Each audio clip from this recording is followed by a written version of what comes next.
வணக்கம். 2026 தேர்தல் வாக்குறுதிகள் அறிக்கை. நாம் தமிழர் கட்சி நேற்று அண்ணன் சீமான் ஒரு 40-50 செய்தியாளர்களுக்கு முன்னாடி நான் ஆட்சிக்கு வந்தா என்னவெல்லாம் செய்வேன் அப்படிங்கிறது அறிக்கை வெளியிட்டிருக்காங்க.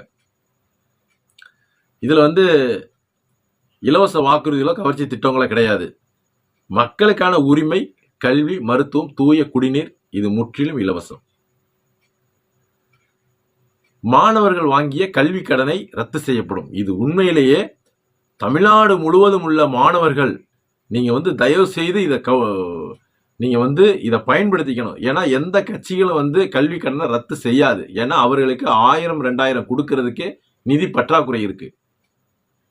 பெண்களை இலவசமா அழைச்சிட்டு போன எல்லாம் இலவசமா கொடுத்துட்டு மாணவர்களை மென்டல் டார்ச்சர் கடன்காரன் ஆக்குறத இவங்க வாடிக்கையா வச்சிருக்காங்க.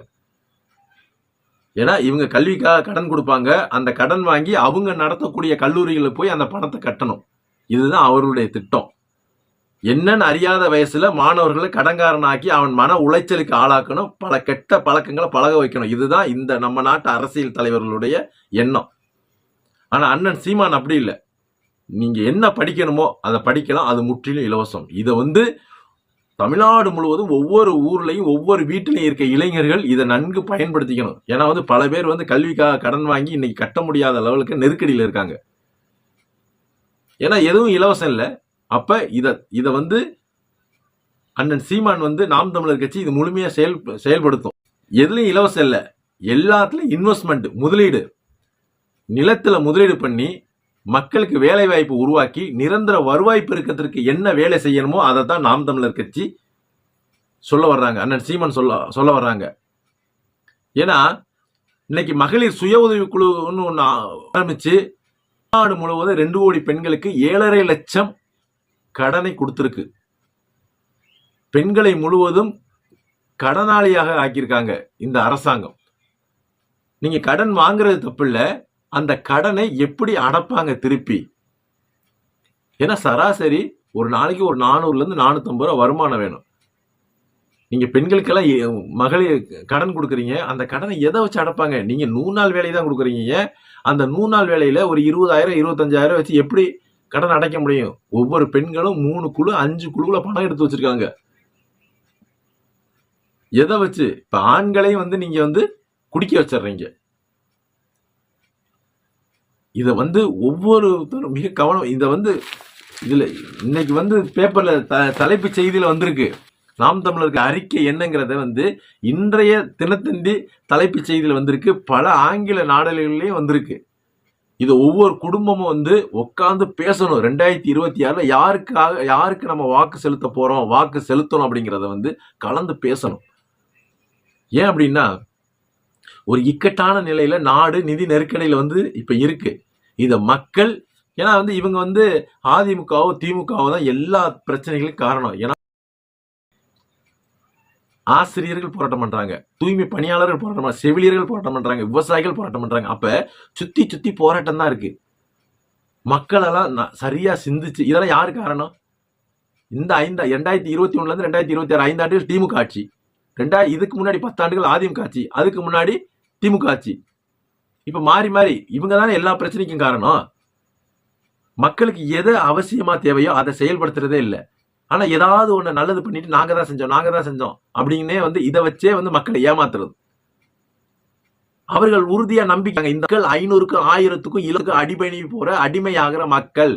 இவங்க ஒருபோதும் மாற மாட்டாங்க. நம்ம ஒரு 1000 ரூபாய் ஒரு 500 ரூபாய வாக்குக்கு காசு கொடுத்தோம், ஏதாச்சும் ஒரு பரிசு பொருட்கள் கொடுத்தோம், அப்ப நமக்கு இவன் ஓட்ட போட்டுருவான் அப்படின்ற தீர்க்கமான நம்பிக்கையில இந்த கட்சிகள், இந்த அரசியல் தலைவர்கள் இருக்காங்க.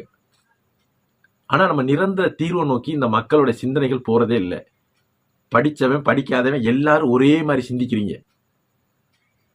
நமக்கு இருக்க ஒரே வாய்ப்பு இந்த வாக்கு மட்டும்தான்.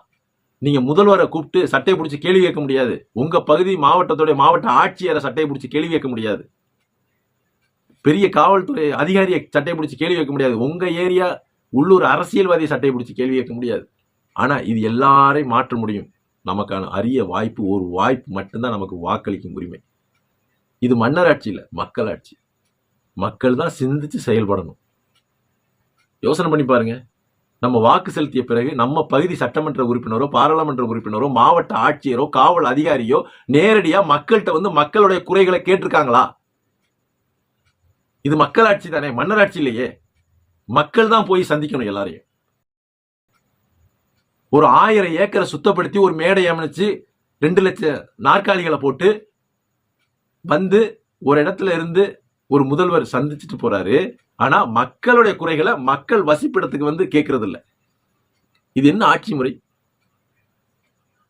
இங்க யாருமே மக்களுக்காக வேலை செய்யல, பெரும் முதலாளிகளுக்காக வேலை செய்யறாங்க. இத மக்கள் வந்து கவனிக்கிறதே இல்லை. ஒரு 10 முதலாளி ஒரு ஒரு 5000 கடையை வச்சு 10 முதலாளி உற்பத்தி பண்ணி கொடுக்குற சாராயத்தை தினந்தோறும் 1 கோடி பேர் குடிச்சு வீணா போறான், வாழ்க்கையை தொலைக்கிறான், ஆரோக்கியத்தை தொலைக்கிறான், வருவாயை தொலைக்கிறான். அந்த வருவாயெல்லாம் இந்த 5000 கடை மூலியமா இந்த 10 முதலாளிகளுக்கு போகுது.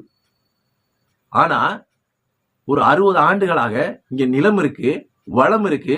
ஆனா முழுமையா மக்கள் பயன்படுத்த தடை போட்டு வச்சிருக்கு இந்த 2 திராவிட கட்சிகளும். யோசனை பண்ணி பாருங்க. கள்ளுக்கடைக்கு அனுமதி கொடுத்தா தமிழ்நாடு முழுவதும் ஒவ்வொரு கிராமத்திலையும் 10-20 தென்னை பனை விவசாயிகள் இருக்காங்களா இல்லையா? நான் குறைவா சொல்றேன், இருக்காங்களா இல்லையா? இப்ப கல்லுக்கு அனுமதி கொடுத்தா, கல்லிறக்க அனுமதி கொடுத்தா இது ஒவ்வொரு கிராமத்துல இருக்கவங்க பயன்படுத்துவாங்களா இல்லையா? அதனாலதான் சொல்றேன், இங்க நிலம் இருக்கு, வளம் இருக்கு. ஆனா இது பயன்படுத்த முழுமையான தடை போட்டு வச்சிருக்காங்க. இங்க 10 முதலாளிகள் உற்பத்தி பண்ணி கொடுக்குறீங்க, நேரடியா அரசாங்கம் வாங்கி எல்லாரையும் விற்பனை செய்து இந்த பணத்தை முழுவதும் இந்த 10 முதலாளி கொண்டு போய் கொடுக்குது. ஆனா இங்க பரவலான விவசாயிகளை வாழ விடாம சாகடிக்குது. இது என்ன சட்டம்? எத்தனை ஆண்டு காலம் வந்து நீங்க எல்லாம் வேடிக்கை பார்த்துட்டு இருப்பீங்க? இதைத்தான் நாம் தமிழர் கட்சி அண்ணன் சீமான் சொல்றாரு. நான் வந்தா கல்லு இறக்குவதற்கு அனுமதி கொடுப்பேன். எல்லாரும் குடிக்க போறது இல்ல, பல தொழிற்சாலைகள் உருவாகும். கருப்பட்டி சர்க்கரை உற்பத்தி பண்ண பல தொழிற்சாலைகள் உருவாக்கப்படும்.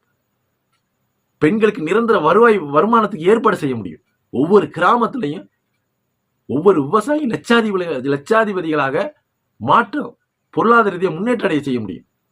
இதெல்லாம் சிந்திங்க. இதெல்லாம் 10 நிமிடத்துல பேசக்கூடிய விஷயம் இல்லை. அடுத்தடுத்த காணொலிகளை கண்டிப்பா நான் பதிவு செய்வேன். இன்னும் இது வந்து 1 பான சோத்துல ஒரு கரண்டியை தான் எடுத்து வெளியில போடுறோம். இப்ப 1 பான சோறு இருக்குன்னா தயவு செய்து இந்த 30 நாள்கள்ல ஒவ்வொரு குடும்பமும் சிந்திக்கணும். முதல்ல நீங்க சிந்திக்காம வாக்கு செலுத்தினீங்கன்னா இனி வரும் காலங்கள்ல இந்த 2 திராவிட கட்சியோ இல்ல அன்னை விஜய நம்பியோ நீங்க வாக்கு செலுத்திட்டீங்கன்னா நீங்க படிக்கிற படிப்புக்கு வேலை இல்லை, அரசாங்க வேலை இல்லை, எதுவுமே ஒண்ணுமே கிடையாது. இதெல்லாம் வந்து நல்லா கவனிச்சு, இதெல்லாம் போற போக்குல சொல்லிட்டு போற ஒரு விஷயம் இல்லை. ஏன்னா வந்து இதெல்லாம் முன்னாடியே நடந்துருச்சு. இன்னைக்கு 58 வயசுல வந்து ஓய்வு பெற வேண்டியவர் இன்னைக்கு அவங்களுக்கு கொடுக்க ஓய்வூதிய பணம் இல்லாதனால 60 வயசா நீட்டிச்சுட்டாங்க. நீட்டிச்சுட்டா என்ன ஆகும்? கடன் வாங்கி படிச்சு வர்றவங்க வேலை கிடைக்கல. இவங்க வெளியில போனா தானே அடுத்தவங்க வேலை கொடுக்க முடியும். அப்ப பாதிப்பு. இதெல்லாம் சிந்திக்கணும். சிந்திச்சு நல்ல ஒவ்வொரு குடும்பமும் உட்கார்ந்து பேசி 234 தொகுதியிலையும் நாம் தமிழர் கட்சியை வெல்ல வைங்க. இது மாற்றத்திற்கான ஒரே தேர்தல் 2026.